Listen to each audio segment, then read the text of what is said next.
Bom, gente, então assim, estamos quase fechando esse mini curso, mas eu acho que de mais importante o que nós temos é esse, para fechamento esse vídeo aqui, né? Os outros vídeos que eu penso aqui em trazer são mais extra mesmo.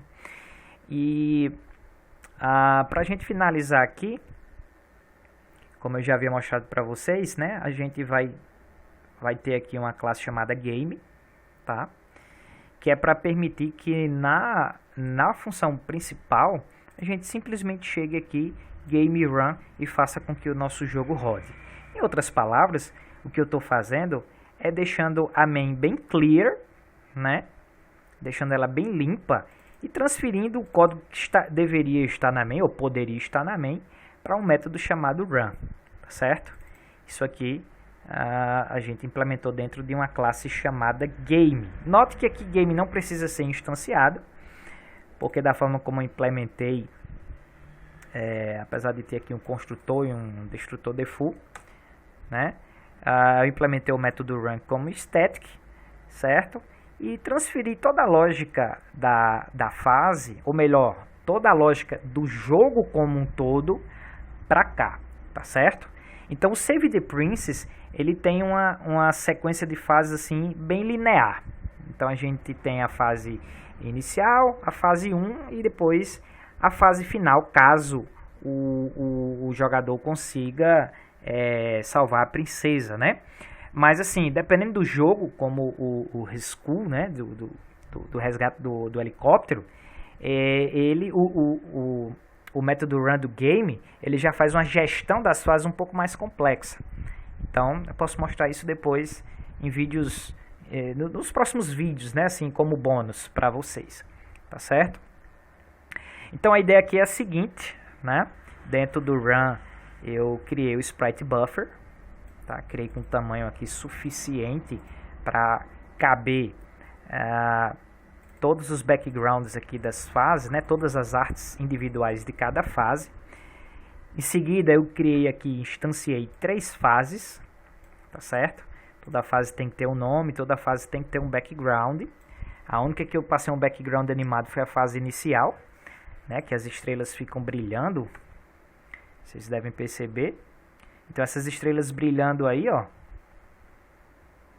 é um background animado, tá? Também tem um trabalhinho danado, porque ali eu tive que sair botando ponto e alternando com mais para provocar o brilho, tá? E aqui eles dão um intervalo de 3 dentro desse sprite animado. Ok, uma fase só recebe o nome e o sprite, né? Então fase 1 e aqui é a fase final.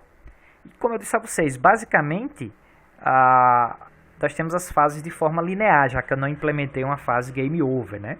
Deixo aí como exercício para vocês. Então, Start Init, a gente tem que inicializar o conteúdo da fase, né? Aquela lista de objetos. Start Run, passando o buffer. Então, esse mesmo buffer é o que a gente usa como tela para desenhar a fase, né?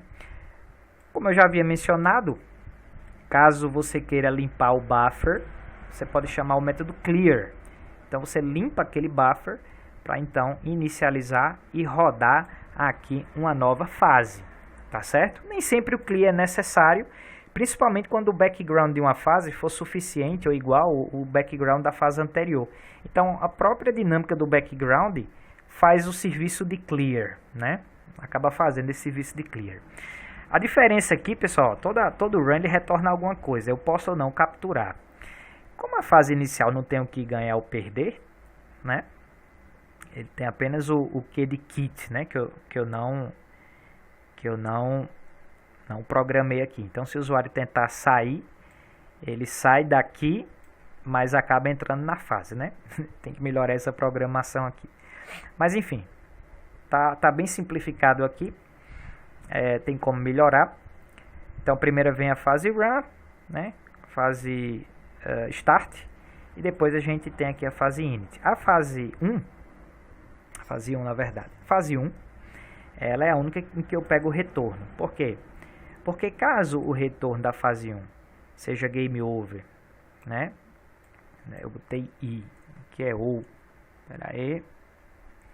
Caso seja Game Over ou caso seja diferente de endgame, né? Caso seja... Ah, não, é porque é diferente. Isso é o cansaço já.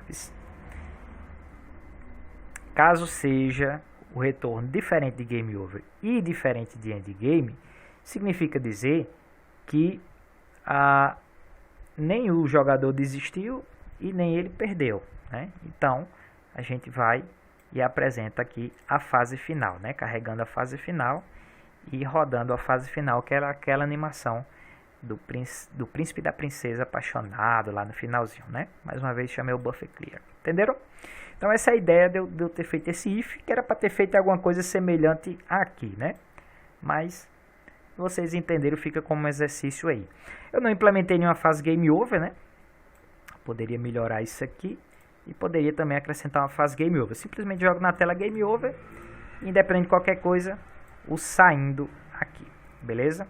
Então com isso a gente fecha a explicação aqui do Save the Princess. Então recomendo que você baixe o jogo, jogue o jogo, se quiser fazer algumas modificações, faça. Mas aqui eu trouxe para vocês uma base realmente de como, usando a engine, você pode criar qualquer jogo nesse estilo aqui, que faz uso dessas artes ASCII. Ok, pessoal?